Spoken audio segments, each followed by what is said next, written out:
الحمد لله نحمده ونستعينه ونستغفره ونؤمن به ونتوكل عليه ونعوذ بالله من شرور أنفسنا ومن سيئات أعمالنا من يهده الله فلا مضل له ومن يضلله فلا هادي له ونشهد أن لا إله إلا الله وحده لا شريك له ونشهد أن سيدنا ومولانا محمدا عبده ورسوله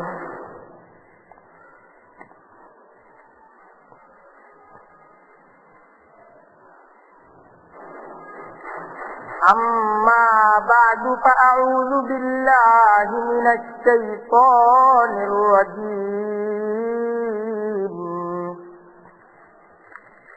بسم الله الرحمن الرحيم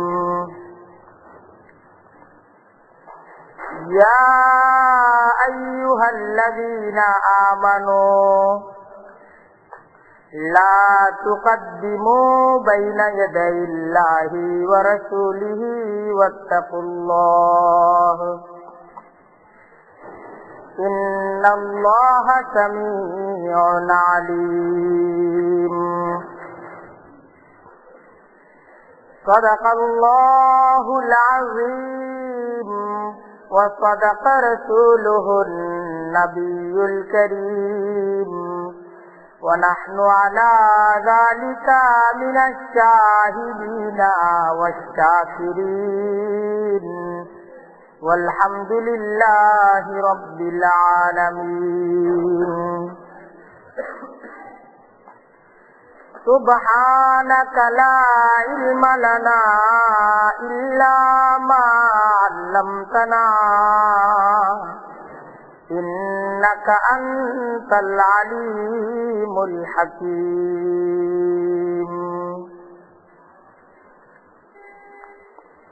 আল্লাহ তাআলার দরবারে লাখ কোটি শুকরিয়া। জুমার আজান হয়ে গেছে, সামনে জুমার নামাজ, খুবই ফজিলতপূর্ণ সময়। তিনি আলোচনার এক বরকতপূর্ণ পরিবেশে তিনি আমাদেরকে একত্রিত হওয়ার তৌফিক দান করেছেন। দিল খুলে আল্লাহ তাআলার দরবারে শুকরিয়া আদায় করে বলি আলহামদুলিল্লাহ।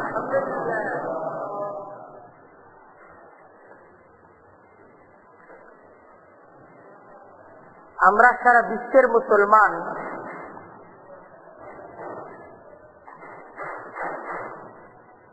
নবী করিম সাল্লাল্লাহু আলাইহি ওয়াসাল্লামকে ভালোবাসি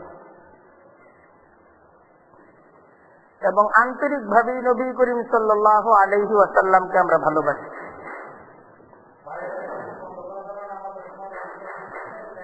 একজন মুসলমান তার অন্তরের মাঝে তার ভালোবাসায় নবী করিম সাল্লাল্লাহু আলাইহি ওয়াসাল্লামের ভালোবাসার মাঝে কোনো দুর্বলতা থাকবে, এটা হইতেই পারে না।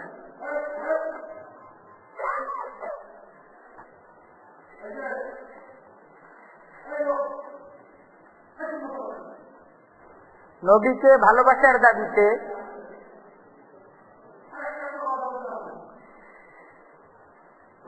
কাউকে মিথ্যাবাদী বলাটা অন্যায়, এই কথাটা বলা ঠিক না। কারণ ঈমান মানেই ভালোবাসা।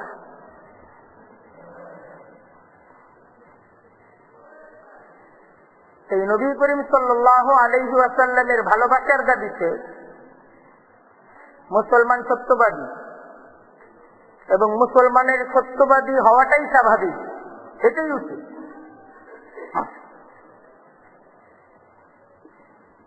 কিন্তু এখানে একটা ভাবার বিষয় হলো যে নবী করিম সাল্লাল্লাহু আলাইহি ওয়াসাল্লামকে আমরা যে ভালোবাসি, মুসলমানরা যে ভালোবাসে, এই ভালোবাসাটা তো আল্লাহ তাআলার একটা হুকুমও বটে। এখন কথা হলো, নবীকে ভালোবাসার যে হুকুম আল্লাহ আমাদেরকে দিয়েছেন,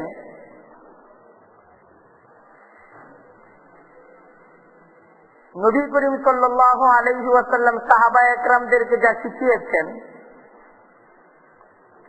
এবং নবীর প্রতি যে ভালোবাসাটা ছিল সাহাবায়ে কেরামদের,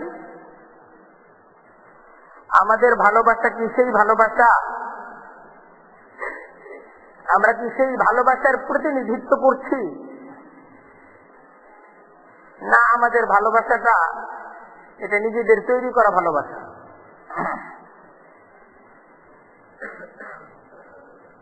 এই বিষয়টা কিন্তু বিবেচনার বিষয়, এই বিষয়টা ভাবার বিষয়। ভালোবাসাটা একটা হুকুম, সেই সাথে ভালোবাসার একটা তরিকা, এই তরিকাটাও কিন্তু ইসলামে শিখিয়ে দেওয়া হয়েছে যে এইভাবে ভালোবাসতে হবে। এখানে একটা বিষয় হলো, পৃথিবীর অন্যান্য ধর্মের দাবিদাররা, যেমন খ্রিস্টান সম্প্রদায়ের লোকেরা, এরা কিন্তু যিশুকে ভালোবাসে, যিশু খ্রিস্টকে তারা ভালোবাসে।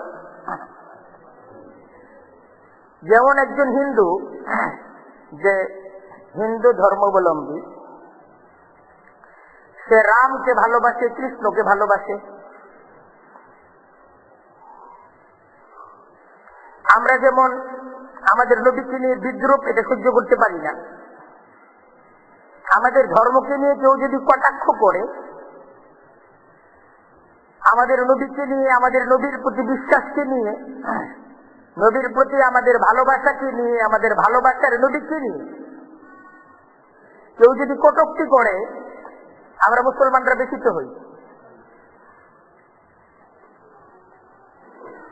ঠিক একইভাবে কেউ যদি রামকে নিয়ে বা কৃষ্ণকে নিয়ে কটূক্তি করে, তাহলে হিন্দু ধর্মের একজন ব্যক্তি সে ব্যথিত হয়।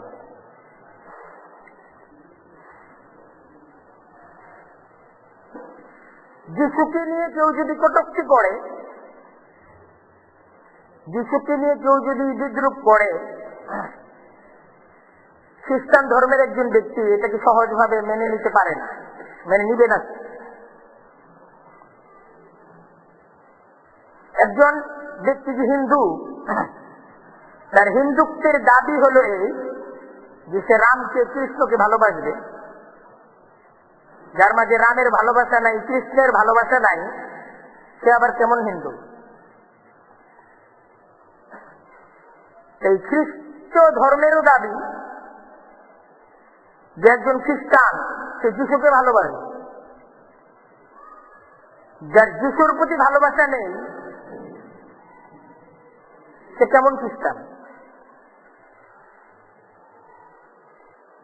ঠিক একজন মুসলমান সে তার নবীকে, নবী মুহাম্মদুর রাসূলুল্লাহকে ভালোবাসবে।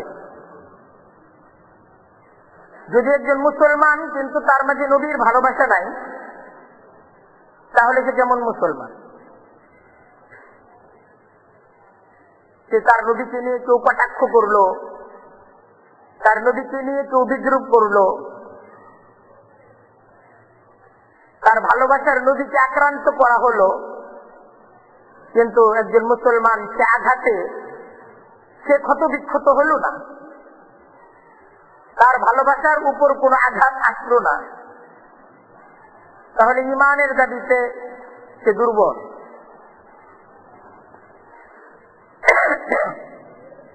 এই ভালোবাসা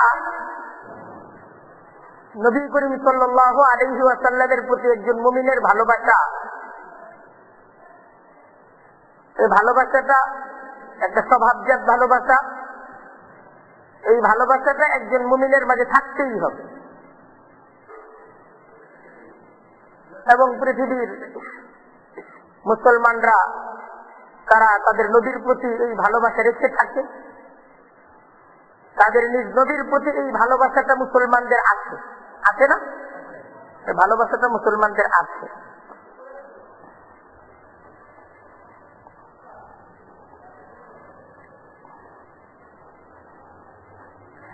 এখন কথা হলো, বুঝার বিষয় হলো যে আমরা আমাদের নবীকে ভালোবাসি, খ্রিস্টানরা যিশুকে ভালোবাসে, হিন্দুরা ভালোবাসে রাম এবং কৃষ্ণকে, সবাই যার যার ধর্মগুরুকে ভালোবাসে। তাই একজন খ্রিস্টানের যিশুর প্রতি যে ভালোবাসা, একজন হিন্দুর যে রাম কৃষ্ণের প্রতি ভালোবাসা, একজন মুমিনের মুহাম্মদুর রাসূলুল্লাহর প্রতি ভালোবাসা, এটা কি একই রকম হবে না? ইসলামের ভালোবাসাটা ভিন্ন রকম। ইসলামের ভালোবাসাটা ভিন্ন রকম। ওরাও ভালোবাসে, হিন্দুদের রামকৃষ্ণের প্রতি ভালোবাসা একরকম, আমাদের আমার নবীর প্রতি ভালোবাসা ভিন্ন রকম, ওই রকম না।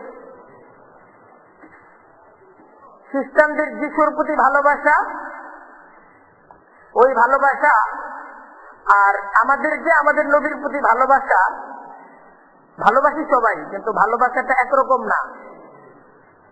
আবার ইসলামের হুকুমও ওই একরকম ভালোবাসা না। ইসলামের হুকুমের ক্ষেত্রে কি আছে? ভিন্নতা আছে।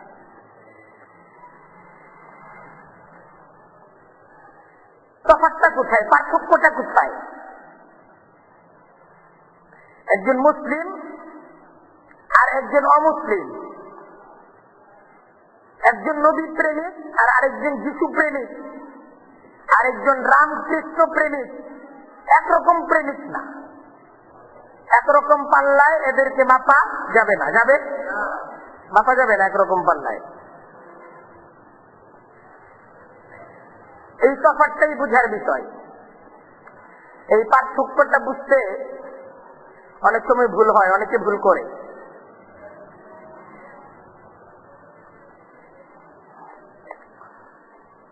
পার্থক্যটা কোথায় দেখেন, একজন হিন্দু কিন্তু রামকৃষ্ণকে ভালোবাসে, একজন খ্রিস্টান সে যিশুকে ভালোবাসে। এটা শুধুই একটা ভালোবাসা। যিশুকে কেউ কটাক্ষ করলে সে আঘাতপ্রাপ্ত হয়, সে জ্বলে উঠে, সে উত্তেজিত হয়। রামকৃষ্ণকে কেউ ব্যঙ্গ করলে সে উত্তেজিত হয়, সে জ্বলে উঠে। ভালোবাসার স্তরটা এই পর্যন্তই। একজন হিন্দু তার জীবনে রামকৃষ্ণের অনুসরণ করে না, একজন খ্রিস্টান তার জীবনে যীশু খ্রিস্টকে অনুসরণ করার বিষয়টাকে প্রাধান্য দেয় না। একজন খ্রিস্টান এই বিষয়টাকে বিবেচনা করে না যে যীশু কিভাবে, যীশুর খাবার দাবার কেমন ছিল, যীশুর চলন বলন কেমন ছিল, যিশুর উদারতা ক্ষমা কেমন ছিল, যিশুর পারিবারিক জীবন কেমন ছিল, সামাজিক জীবন কেমন ছিল। সে তার জীবনে যিশুকে শুধুই ভালোবাসার এক ধর্মগুরু হিসেবে চিনে, কিন্তু অনুসরণীয় দৃষ্টান্ত নমুনা হিসেবে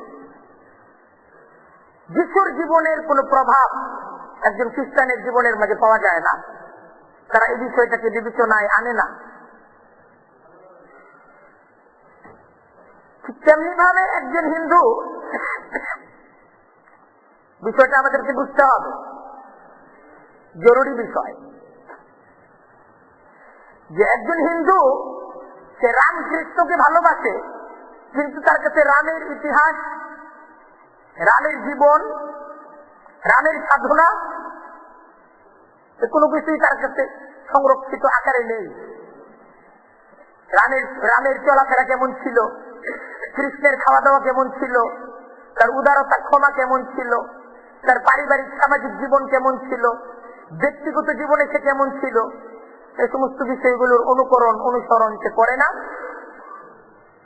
এবং এটা নিয়ে আলাদাভাবে কোনো শিক্ষা, আলাদাভাবে এই বিষয়টাকে সংরক্ষণ করার কোন ধারা, এটাও হিন্দু সমাজের মাঝে আমরা যতটুকু হিন্দু সমাজ সম্পর্কে জানি পাওয়া যায় না।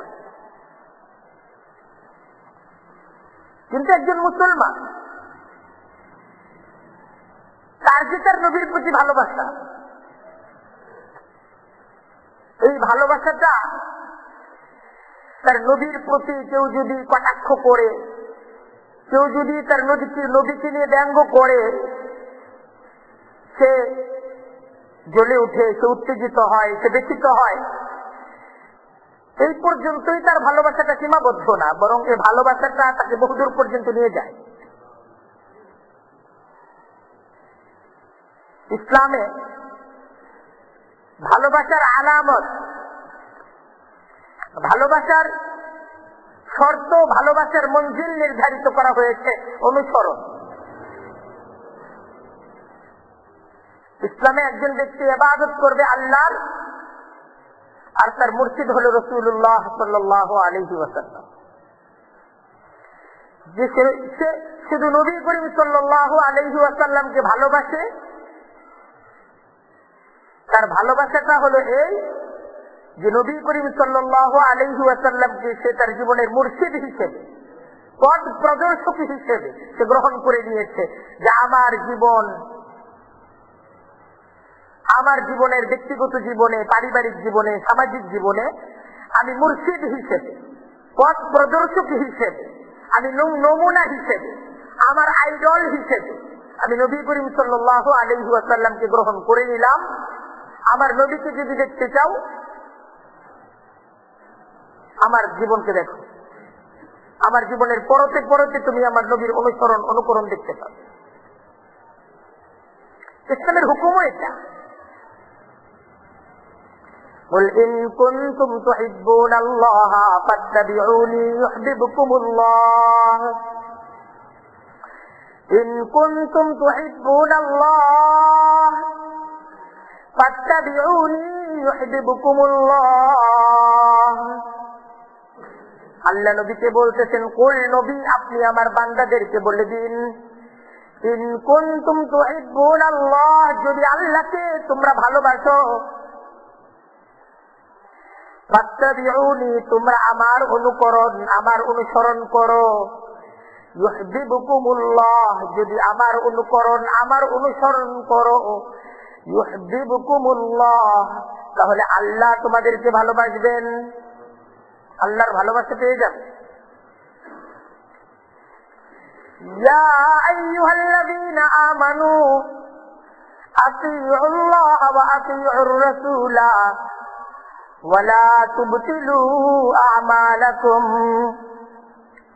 ইয়া আইয়ুহাল্লাযীনা আমানু, আল্লাহ ডাকতেছেন কাদেরকে?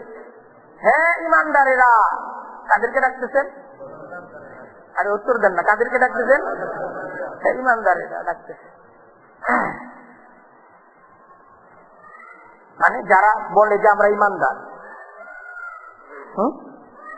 যারা এই কথা বলে আমরা কি ঈমানদার, আমরা সবাই বলি না আমরা ঈমানদার, বলি কিনা? আমাদের কি ডাকতেছে এটা বুঝতে হবে, একদম আমাদেরকে বলতেছে। কি বলতে চান আল্লাহ আমাদেরকে? আতিউল্লাহ ওয়া আতিউর রাসূল, তোমরা আল্লাহ আল্লাহর রাসূলের তোমরা আনুগত্য করো, অনুসরণ করো, ইত্তেবা করো। জীবনের সমস্ত কাজে আল্লাহ আল্লাহর রাসূলের অনুকরণ করো।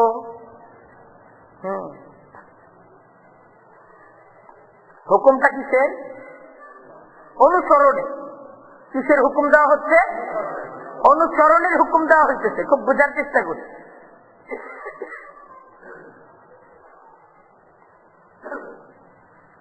এবং বলা হইতেছে আতিউ, মানে আতিউ এই শব্দটা হলো সবার জন্য ব্যবহৃত হয়, বহু বছর। তোমরা সবাই, আতিউ মানে কি? তোমরা সবাই, ঈমানদারেরা তোমরা সবাই আতিউর রাসূল, রাসূলের আনুগত্য করো। এমন না যে তোমাদের মাঝে প্রত্যেক পরিবারের একজন করে তোমরা রাসূলের অনুসারী হও, এটা না, তোমরা সবাই একদম পরিপূর্ণ ভাবে রসুলের আনুগত্যকারী হয়ে যাও। এরকম না যে মসজিদের যিনি ইমাম সাহেব উনি তো রসুলের আনুগত্যকারী হবেন। ইমামদের রসুলের একদম 100% আনুগত্য করতে হবে। আমরা যারা মুসল্লি আমরা 30%, 40%, 50% বয়স অনুযায়ী রসুলের আনুগত্য করলেই চলবে। যার বয়স 20 বছর সে 20%, 30 বছর হবে তো 30%, 40 বছর বয়সে 40% আনুগত্য করবে, 100 বছর বয়সে 100% আনুগত্য করবে। এরকম যত বুড়া হইতে থাকবো আনুগত্য তত বাড়াইতে থাকবো, এরকম এরকম না যে পরিবারে আপনি যেহেতু আব্বা আপনি একদম 100% আনুগত্য করতে হবে, আমি তো ছেলে আমার 100% আনুগত্য করতে হবে না, এমন। আরে না, আমরা যেরকম বুঝতেছি কিনা, হুকুমটা কি এরকম?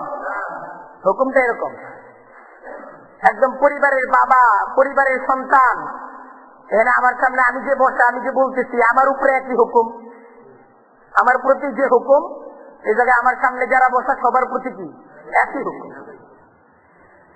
বরং আল্লাহ তাআলার হুকুম যেটা নবীর প্রতি ছিল সাহাবায়ে কেরামদের উপর একই হুকুম ছিল, সবার প্রতি এক হুকুম।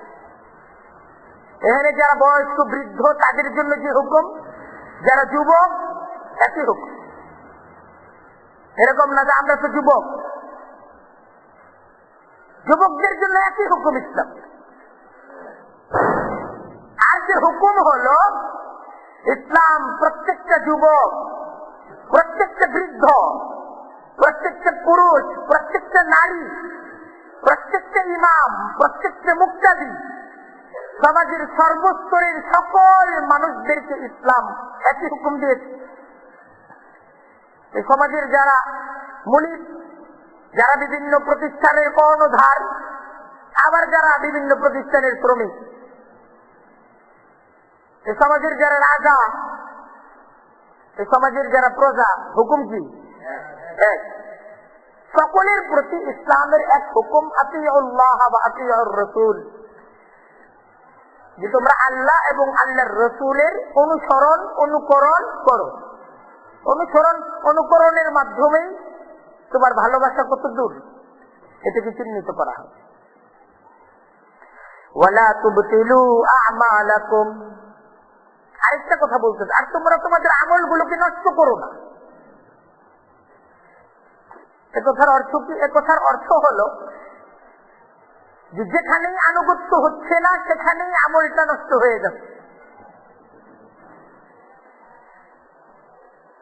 আমি যখন আমার কাজটা রাসূলুল্লাহর আনুগত্যে করলাম, রাসূলুল্লাহর অনুসরণে করলাম, আমার এই কাজটা কবুল হয়ে গেল, সুবহানাল্লাহ। আর যখন আমি আমার কাজটাকে রাসূলুল্লাহর অনুসরণে করলাম না, আমার এই কাজটা নষ্ট হয়ে গেল।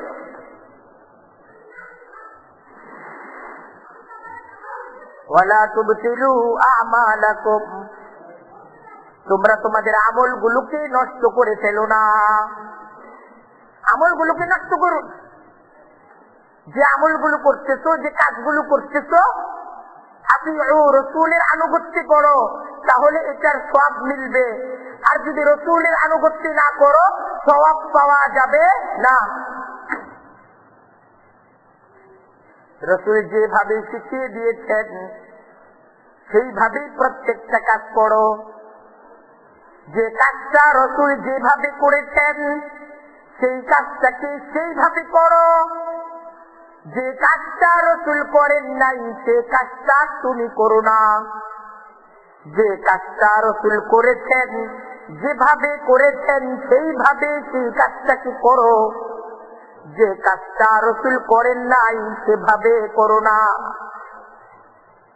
আমি নামাজ পড়বো, তো নামাজটা যেভাবে রাসূল পড়েছেন সেইভাবে নামাজটা পড়তে হবে, তাহলে এই নামাজ পড়াটার সওয়াব পাওয়া যাবে, এই নামাজ পড়াটা ইবাদত হবে, ঠিক না? আর যখন এই নামাজটা আমি আমার মন গড়া পদ্ধতিতে পড়বো, এই নামাজটা নামাজ হবে, এটাই কথা।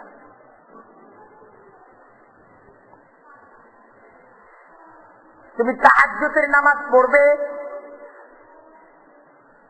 তো দেখতে হবে রসুল কিভাবে কখন পড়েছেন, রসুল কিভাবে পড়েছেন, কখন পড়েছেন, কি পদ্ধতিতে পড়েছেন, এটা জানতে হবে।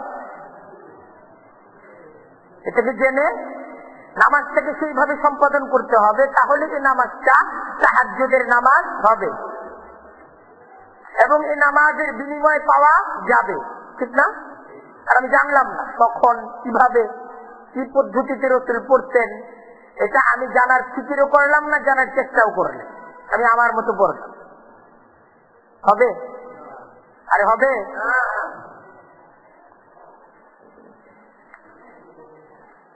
দেখেন, এখানেই ইসলাম আর অন্য ধর্মের মাঝে পার্থক্যটা এখানে।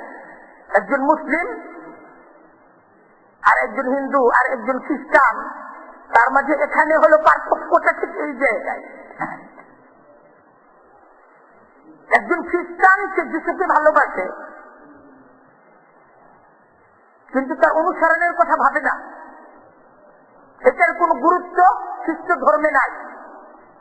একজন হিন্দু সে রামকৃষ্ণকে ভালোবাসে, কিন্তু তার অনুসরণের কথা ভাবে না, এটা তার ধর্ম না, তার ধর্ম শুধু ভালোবাসার ধর্ম। যদি ইসলাম তার জীবনের সকল ক্ষেত্রে নবী করিম সাল্লাল্লাহু আলাইহি ওয়াসাল্লামকে পথ প্রদর্শক এবং মুর্শিদ হিসাবে মানে, তার অনুসরণ করে, এটা হলো মুসলমানের ধর্ম।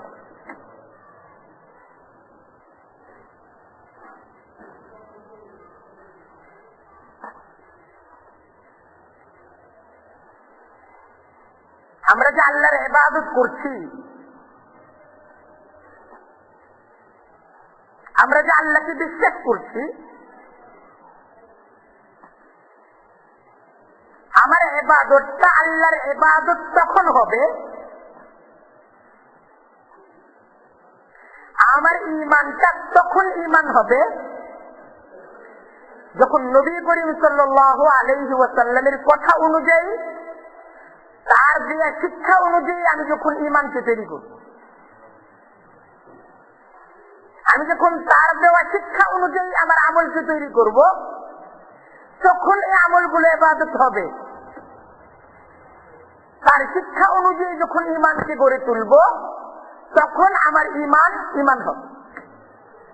তিনি যেইভাবে ঈমানকে শিখাইছেন সেইভাবে ঈমান শিখতে হবে, তিনি যেইভাবে প্রত্যেকটা আমলকে শিখাইছেন সেইভাবে প্রত্যেকটা আমলকে গড়ে তুলতে হবে। এটা ইসলামের শিক্ষা, এটা হলো মুসলমানের জীবন। মুসলমানের জীবনটা অনুসরণের জীবন। মুসলমান মানেই সে মুত্তাবিআ, মুসলমান মানেই সে একজন অনুসরণকারী। দেখেন ইসলামের হুকুম, ইয়া আইয়ুহাল্লাযীনা আমানু লা তুকদ্দিমু বাইনা ইয়াদাইল্লাহি ওয়া রাসূলিহি ওয়াত্তাকুল্লাহ ইন্নাল্লাহা সামিউন আলীম। লা তুকদ্দিমু, ইসলামের হুকুম, লা তুকদ্দিমু, তুমি সামনে যেও না। লা তুকদ্দিমু অর্থ কি? তুমি সামনে যেও না। বাইনা ইয়াদাইল্লাহি ওয়া রাসূলিহি, আল্লাহ এবং আল্লাহর রাসূলের সামনে যেও না। অর্থাৎ তুমি আল্লাহ এবং আল্লাহর রাসূলের পিছনে থাকো, তুমি রাসূলুল্লাহর সামনে যেও না, তুমি আল্লাহর রাসূলের পিছনে থাকো। তুমি আল্লাহর রাসূলের অনুকরণ করো, তুমি একা একা চলে যেও না, রাসূলুল্লাহর পিছনে থাকো, পিছনে থাকো। এটাই তো ইসলামের শিক্ষা। তুমি তাকে ভালোবাসো, তার সামনে যাও কেন? ভালোবাসার দাবি তো তোমাকে তার পিছনে থাকতে হবে, সব সময় পিছনে থাকতে হবে। তোমার সকাল তার পিছনে কাটবে, তোমার দুপুর তার পিছনে কাটবে, তোমার রাত তার পিছনে কাটবে, তোমার ব্যক্তি জীবন তার পিছনে কাটবে, তোমার পরিবার পরে আদিতে রাসূল রসুলের পিছনে তোমার পরিবার থাকবে। সামনে থাকবে কে? আর উত্তর দেন না কে? রাসূলুল্লাহ সামনে, আমি পিছনে। এটা মুসলমানের পরিচয় না। আমি সামনে, রাসূলুল্লাহ পিছনে। হ্যাঁ, সামনে কে? রাসূলুল্লাহ সামনে। আমি যখন খাবো রাসূলুল্লাহকে দেখে দেখে খাবো, আমি যখন বসবো রাসূলুল্লাহকে দেখে দেখে বসবো, আমি যখন চলবো রাসূলুল্লাহর পিছনে পিছনে চলবো। ঠিক না? কথা ঠিক? এটা মুসলমানের পরিচয়। একজন হিন্দু রামের পিছনে পিছনে চলে না, চলে ইচ্ছা মতো চলে। সে শুধু রামকে ভালোবাসে কিন্তু পিছনে পিছনে চলে না। একজন খ্রিস্টান যিশুকে ভালোবাসে কিন্তু যিশুর পিছনে পিছনে চলে না, চলে। কিন্তু একজন মুসলিম রাসূলুল্লাহকে ভালোবাসে, সে রাসূলুল্লাহর পিছনে পিছনে চলে। সব কাজে আমি রাসূলুল্লাহর পিছনে, সামনে না। এই কাজটা রাসূলুল্লাহ যেভাবে করেছেন আমি তার পিছনে, অর্থাৎ আমি দেখবো সেইভাবে করি। যেইভাবে করছেন ওইভাবে করি। এইভাবে করেন নাই, আমি এইভাবে করব, আমি এইভাবে করব।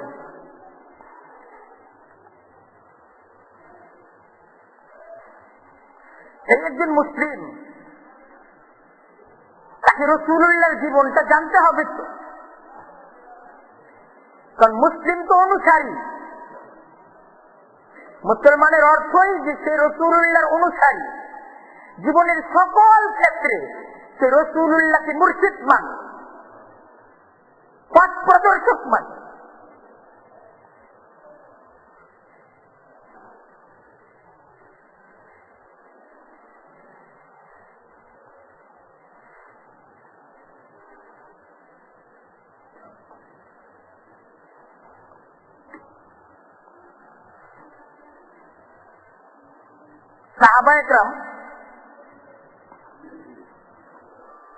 সাহাবা একরামদের সন্তান, তাবেঈন, তাবেঈন, তাদের শিক্ষা, তাদের লেখাপড়া, তাদের গবেষণা, তাদের পর্যালোচনা, এই সমস্ত কিছুর কেন্দ্র ছিল রাসূলুল্লাহ সাল্লাল্লাহু আলাইহি ওয়াসাল্লাম। আলোচনাই ছিল এই মহাব্বত। কেমন মহাব্বত ছিল? ছোট ছোট বাচ্চারা যারা আল্লাহর রসুলকে দেখেন নাই, তার চাচা আল্লাহর রসুলকে দেখতে, মামা আল্লাহর রসুলকে দেখতে, দাদা আল্লাহর রসুলকে দেখতে।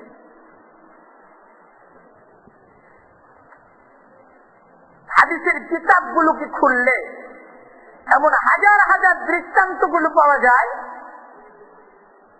যে কেমন ছিল তাদের জীবন, যে তারা তাদের দাদাকে জিজ্ঞাসা করতেছে এটা কি রাসূলুল্লাহ খাইতেন না খাইতেন না,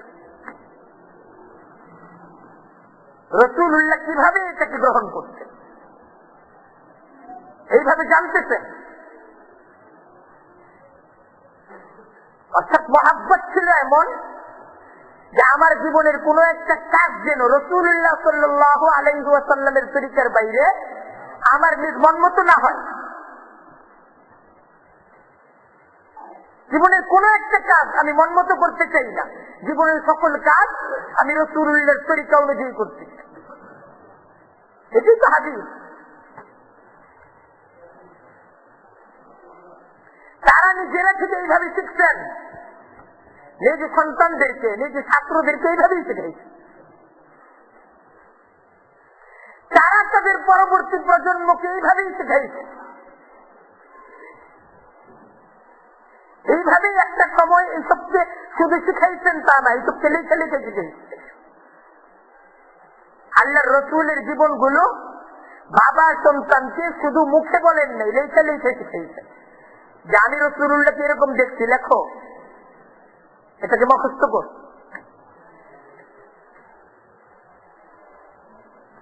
এইভাবে শিখছেন। শিখছে কি শিখছে সন্তানরা? রাসূলুল্লাহর জীবনকে শিখছে।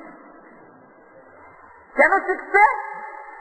আমাকে তো সেই রঙে রঙিন হইতে হবে, তার ভালোবাসা, এটার উপর আমার জীবনকে গড়ে তুলতে হবে, তার অনুকরণ, তার অনুসরণের জীবন আমাকে গড়ে তুলতে হবে, তাহলে আমার জীবন সফল।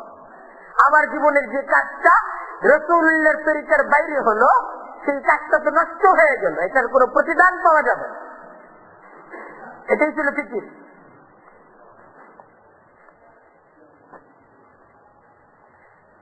হাদিসের কিতাব বুখারী খুলে দেখেন, হাদিসের কিতাব মুসলিম খুলে দেখেন,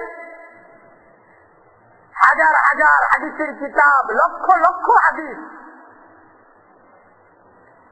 এই সমস্ত হাদিসের বিষয় এইটাই যে নবী করিম সাল্লাল্লাহু আলাইহি ওয়াসাল্লাম জীবনের কোন কাজটা কিভাবে করছেন।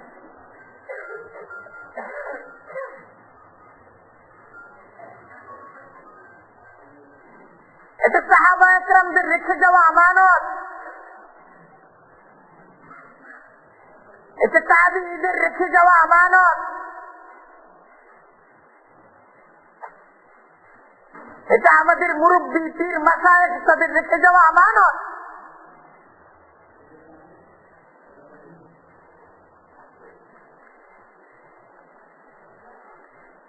আজকে তাদের রেখে যাওয়া এই আমানত, এই আমানত তো এখনো আছে,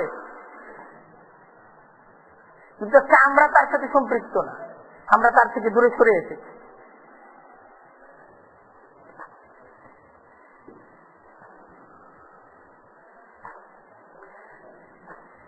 আমাদের আজকের ভালোবাসা, এটা নিছক শুধু ভালোবাসায় রূপান্তরিত হয়েছে। জীবনের পরতে পরতে রাসূলুল্লাহর আনুগত্য অনুসরণের সেই জজবা, সেই স্পৃহা, সেই আকাঙ্ক্ষা আজকে না আমাদের মাঝে আছে, না আমাদের কাছ থেকে আমাদের সন্তানরা তা শিখতেছে। আজকে আমাদের কাছে শিক্ষা আছে, আজকে আমাদের কাছে শিক্ষা আছে, কিন্তু আমরা শিখতেছি, আমরা শিক্ষিত হচ্ছি। কিন্তু আফসোস যে আমরা রাসূলুল্লাহর জীবনকে শিখতেছি, এটা হলো আফসোস।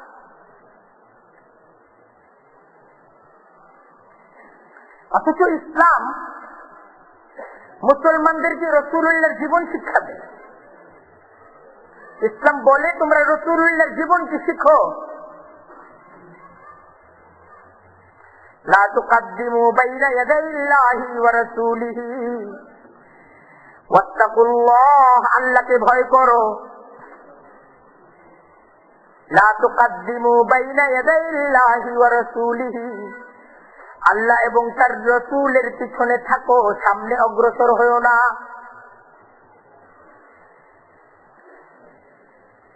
রাসূলুল্লাহর পিছনে কাজ করতেছো, রাসূলুল্লাহর পিছনেই তোমার কি হবে? তোমার হাসর হবে, তোমার কবর হবে, তোমার পুলসিরাত হবে, তোমার পথ তো রাসূলুল্লাহর পথ। তুমি সামনে এগিয়ে গেছো, তুমি হারিয়ে গেছো। তুমি রাসূলুল্লাহর পিছনে আছো, তোমার সামনে তো পথ প্রদর্শক আছে। তোমার ঠিকানা জান্নাত, ঠিকানা জান্নাত। আর তুমি সামনে এগিয়ে গেছো, যে যুগ এগিয়ে গেছে, আমি সামনে এগিয়ে যাই, তো তুমি তো পথ প্রদর্শক হারা হয়ে গেছো। তোমার সামনে তো কোনো মুর্শিদ নাই। তুমি রাসূলুল্লাহকে যখন মুর্শিদ, পথ প্রদর্শক হিসেবে গ্রহণ করলে না,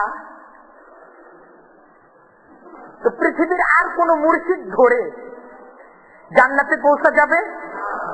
হ্যাঁ, আর কোন মুর্শিদ ধরে কিন্তু জান্নাতে পৌঁছা যাবে। খেলাফে পয়গম্বর কা তেরা গুজিদ कि हरगिज़ बमंजिल न ख्वाहद रसीद।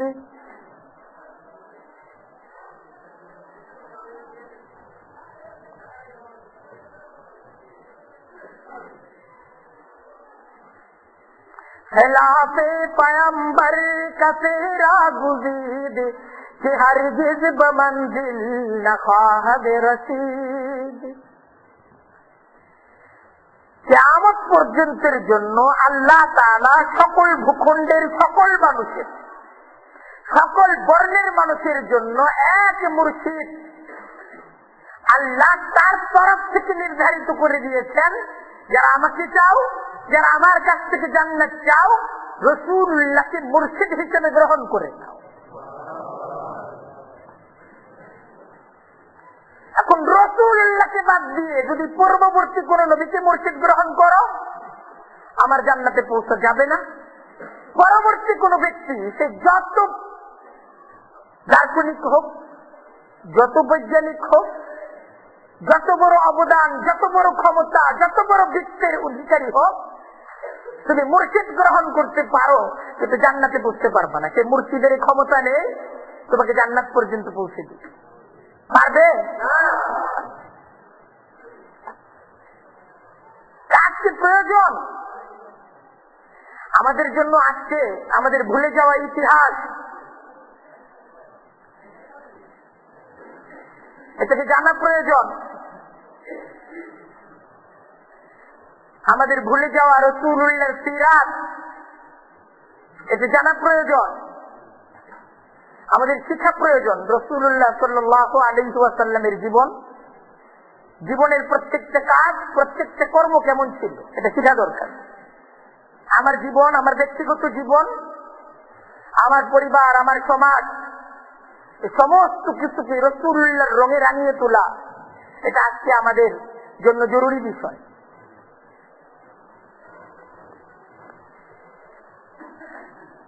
আজকে আমাদের জন্য এই সময়ের সবচেয়ে বড় চ্যালেঞ্জ, এই সময়ের সবচেয়ে বড় চ্যালেঞ্জ কি? যে আমাদের ধর্মটা হলো অনুসরণের ধর্ম, কিন্তু আমরা অনুসরণ থেকে বিচ্ছিন্ন হয়ে যাচ্ছি। অন্যান্য ধর্মের মতো কিছু উৎসব, কিছু রুসুম, কিছু প্রচলন পালন করাকে আমরা ধর্মীয় কর্তব্য মনে করে এটাকে প্রাধান্য দিচ্ছি এবং ওইটাকে আমরা আমাদের ধর্ম মনে করতেছি। আমি আমার কথাটা বলতেছি, খুব দরদ, খুব মহাব্বতের সাথে কথাটা বলতেছি।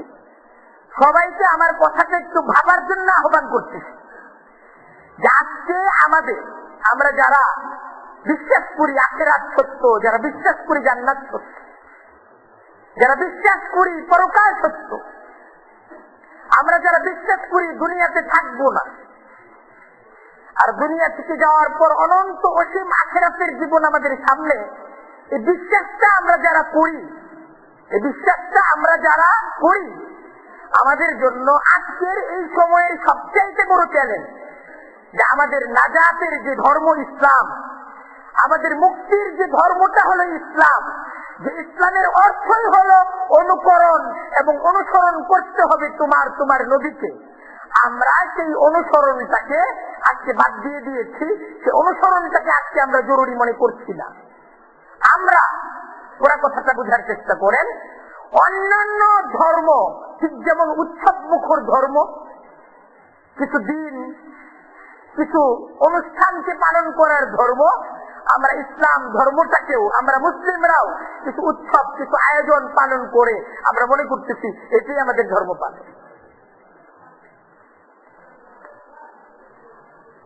এর চাইতে বড় আফসোস, এর চাইতে বড় চ্যালেঞ্জ হলো এই, এবং এর চাইতে বড় ভয়াবহ বিষয়টা হলো এই, আজকে আমাদেরকে দাওয়াত দেওয়া হচ্ছে, আমাদেরকে, আমরা যারা আছি আজকে আমাদের প্রতি এই দাওয়াতটা আসতেছে, আমরা যেন সবার মতো হয়ে যাই, আমরা যেন এমন সমস্ত কাজগুলোকে পরিহার করি যা আমাকে ভিন্ন জাতি হিসেবে পরিচয় করিয়ে দেয়, যে সবার মতো হোক।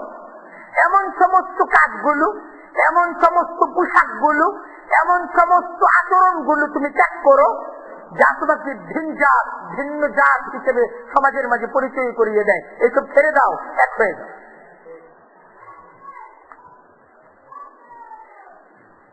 এরকম দাওয়াত নাই? অনেকে মনে হয় পাচ্ছে না, আছে না? এরকম একটা দাওয়াত আছে। আরো বড় চিন্তার বিষয় হলো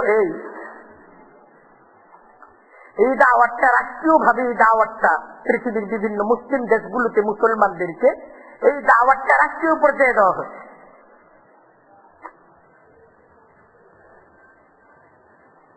মুসলমান বাবা মা তো তার সন্তানকে মুসলমানকে শিক্ষা দিবে, এটাই তো সিস্টেম, ঠিক না? মুসলমান সামাজিক নেতৃত্ব তার সমাজটাকে কিভাবে ইসলাম অনুযায়ী, নিজ কালচার অনুযায়ী অগ্রসর করা যায় এই কথাটাই ভাববে মুসলমান সমাজ। ঠিক মুসলমান রাষ্ট্রের, মুসলমান যারা অভিভাবক, রাষ্ট্রের অভিভাবক, তারা তো রাষ্ট্রটাকে কিভাবে ইসলামিক রাষ্ট্র হিসেবে অগ্রসর করা যায়, এগিয়ে নিয়ে যাওয়া যায়, সেই দায়িত্বটাই তার পালন করে। মুসলমান বাবা মার ঠিক যেমন তার ছেলেটার ভবিষ্যৎ, এই ভবিষ্যৎকে গড়ে তোলার, ভবিষ্যতে তাকে অগ্রসর করার যে একটা জিম্মাদারি, মুসলমান বাবা মা তো মনে করে যে তার দুনিয়া এবং আখিরাতের কল্যাণের জিম্মাদারি এটা আমাকে পালন করতে হবে। তাই তাকে জাগতিক শিক্ষার সাথে সাথে ধর্মীয় শিক্ষা দিতে হবে, তাকে তার কায় কারবার শিক্ষা দেওয়ার সাথে সাথে তাকে নামাজ, তাকে তার ধর্ম এটাও শিক্ষা দিতে হবে। তার নবীর অনুসরণ অনুকরণের শিক্ষা তার সামনে উপস্থাপন করতে হবে। এটাই তো সত্যিকারের একজন ন্যায়বিদ, মানে ন্যায় এবং ইনসাফগার পিতামাতার কর্তব্য হওয়া এটা উচিত না? মুসলিম পিতামাতা সে তার সন্তানকে কোরআন শিক্ষা দিল না, দিন শিক্ষা দিল না, এটা কি সে তার সন্তানের উপর ইনসাফ করলো না জুলুম করলো? এটা জুলুম। তোমার সন্তানের আজকে এই অবস্থা যে তোমার সন্তান তোমার জানাজায় দাঁড়িয়েছে, সে জানাজের দোয়াগুলো জানেন। এই সন্তানের পিছনে কি কর্তব্য, কি জিম্মাদারিটা তুমি পালন করেছো? ইসলামী শরীয়ত তো বলে কোন বাবা যদি ইন্তেকাল করে তার জানাজা পড়াবে তার ছেলে।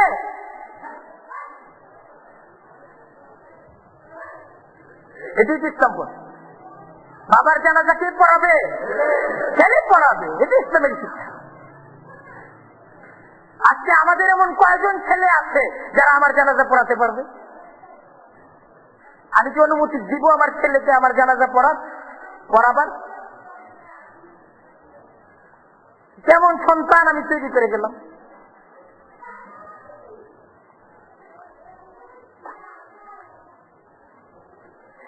এটা হলো জিম্মাদারি।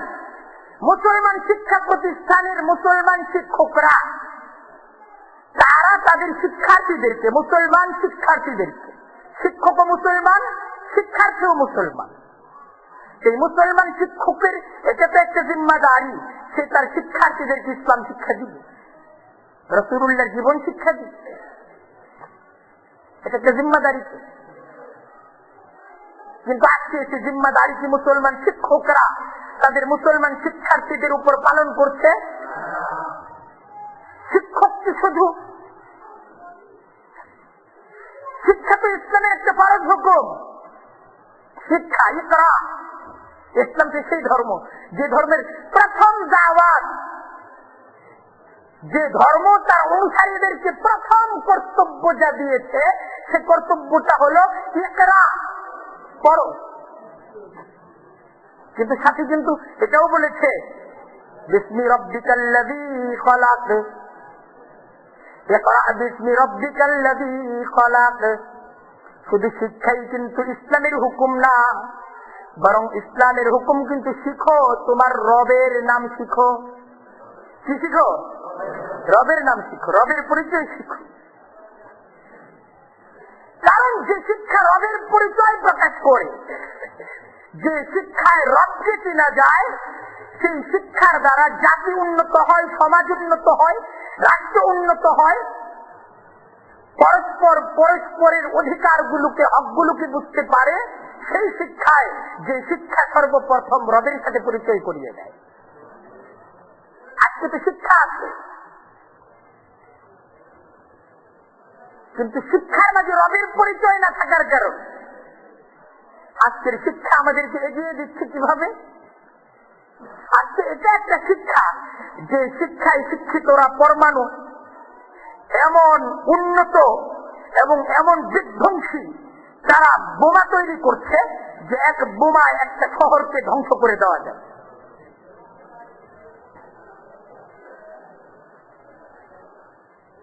একটা শহরকে, একটা গ্রামকে, হাজার হাজার মানুষকে এক আঘাতে কিভাবে শেষ করে দেওয়া যায়।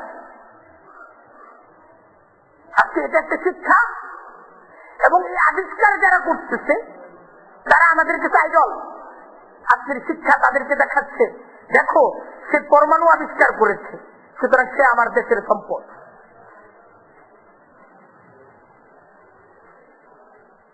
সে এমন উন্নত বিধ্বংসী ক্ষেপণাস্ত্র আবিষ্কার করেছে, সে দেশের জাতীয় সম্পদ, সে পৃথিবীর সম্পদ। আজকে আমরা তাদেরকে পৃথিবীর সম্পদ হিসেবে দেখতেছি।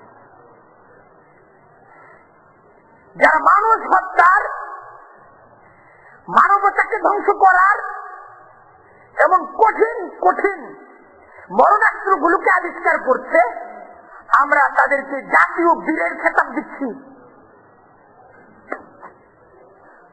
আজকে মানুষ নষ্ট করাটা এটা শিক্ষার একটা কারিকুলাম হয়ে গেছে, মানুষকে গড়ে তোলার শিক্ষা নেই। যে শিক্ষায় মানুষ মানুষ হিসেবে গড়ে উঠবে, মানুষ তার বৃদ্ধ বাবাকে সম্মান করা শিখবে। আজকের শিক্ষায় শিক্ষিত একটা যুবক সন্তান তার বৃদ্ধ বাবাকে মনে করে মূর্খ। আমার কথাটা মিথ্যা? তার বৃদ্ধ বাবাকে সে মনে করতেছে মূর্খ, কি জানে, বুড়া হয়ে তার কথাটা পর্যন্ত তার কাছ থেকে কোন মশওয়ারা নেওয়ার প্রয়োজন সে অনুভব করে। তাহলে শিক্ষা আমাদেরকে দিচ্ছে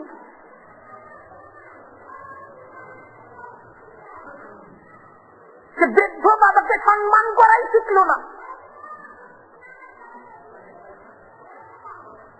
বৃদ্ধ বাবার খেদমতে জান্নাত, রেজাল ওয়ালিদ, রিজাল ওয়ালিদ। হাদিসের শব্দ হলো আল্লাহর সন্তুষ্টি তোমার পিতার সন্তুষ্টির উপর, আল্লাহর অসন্তুষ্টি তোমার পিতামাতার অসন্তুষ্টির উপর। তুমি তোমার পিতামাতাকে অসন্তুষ্ট করে আল্লাহকে সন্তুষ্ট করতে পারবা না। আল্লাহকে যদি সন্তুষ্ট করতে চাও, তুমি তোমার পিতামাতাকে সন্তুষ্ট করো। কি মহান ইসলামের শিক্ষা! আজকে সেই শিক্ষা থেকে আমি, আমার সন্তান, আজকে সেই শিক্ষার সাথে আমি আপনি নাই।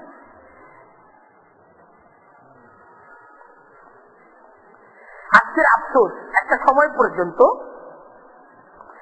রাষ্ট্র ব্যবস্থা তাদের জিম্মাদারি ছিল শুধুমাত্র প্রতিরক্ষা,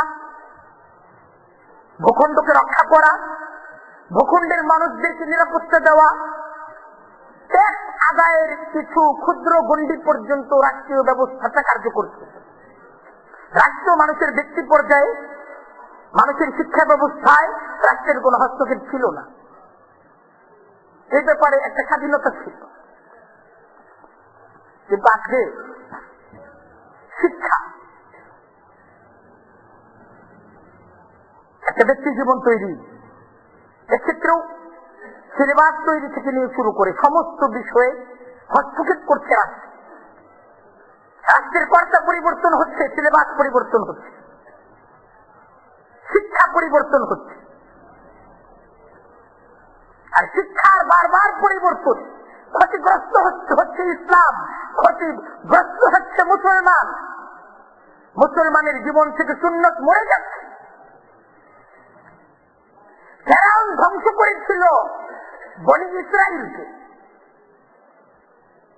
লক্ষ লক্ষ নবজাতককে হত্যা করে আল্লাহর নবী মুসার মোকাবেলা করছে। কিন্তু আজকে রাষ্ট্রগুলো মুসলমানের সন্তান, আমাদের সন্তানগুলোকে তো মারছে না। কিন্তু আজকের শিক্ষা দ্বারা, আজকের এই সমস্ত সিলেবাস গুলোর মাধ্যমে তারা আমাদের এই সমস্ত সন্তানগুলোকে এমন এক শিক্ষায়, এমন এক ধর্ম শিক্ষায় গড়ে তুলছে, যারা মুসলমানের সন্তান পরিচয় তো থাকবে, এদের রাসূলুল্লাহর ভালোবাসা তো থাকবে, কিন্তু এই ভালোবাসার কোন মূল্য, এই ভালোবাসার কোন দাম, আল্লাহর দ্বীন ইসলাম সমর্থন করে। যে ভালোবাসার মাঝে অনুসরণ নাই, আনুগত্য নাই, এটা নিছক রাম কৃষ্ণের প্রতি ভালোবাসা আর যিশুর ভালোবাসার মতোই এক ভালোবাসার শুধু দাবি। কদম বায়দম দর তরিকত নদম কে আসলে নদারাদ দমে দে কদম। আর আল্লাহর দ্বীনের কথা হলো যে এই জায়গায় দেখো মুখের কথা, এটা মুনাফিকি। তোমার আমল দ্বারা তোমার ইসলামকে প্রকাশ করতে হবে। তোমার মুখের দাবি, কোরআন বলতেছে ইদা জাআকাল মুনাফিকুন, মুনাফিকের জবান থেকে এই শব্দ উচ্চারিত হয় নাশহাদু ইন্নাকা লারাসূলুল্লাহ, সাক্ষ্য দিচ্ছি, কসম খাচ্ছি আপনি আল্লাহর রাসূল। আল্লাহ বলছেন ওয়াল্লাহু ইয়াশহাদ, আল্লাহ কসম খেয়ে বলছেন ইন্নাল মুনাফিকিনা লাকাযিবুন, এই মুনাফিক যা বলতেছে এটা তার মুখের কথা, কিন্তু তার দিলের মাঝে ইসলাম রসুলের ভালোবাসা নাই। মিথ্যাবাদী, মিথ্যাবাদী, মিথ্যাবাদী। আজকের ভালোবাসাগুলো আমাদের, ভালোবাসার দাবিগুলো আমাদের যখন অনুসরণ শুনি, এই দাবিটা একটা মিথ্যা দাবিতে পরিণত হচ্ছে। এই অবস্থার পরিবর্তন দরকার, পরিবর্তন দরকার, পরিবর্তন দরকার। আমাদেরকে রাসূলুল্লাহর সিরাত আমাদের ঘরে ঘরে, রাসূলুল্লাহর জীবন, রাসূলুল্লাহর সিরাতের চর্চা প্রয়োজন।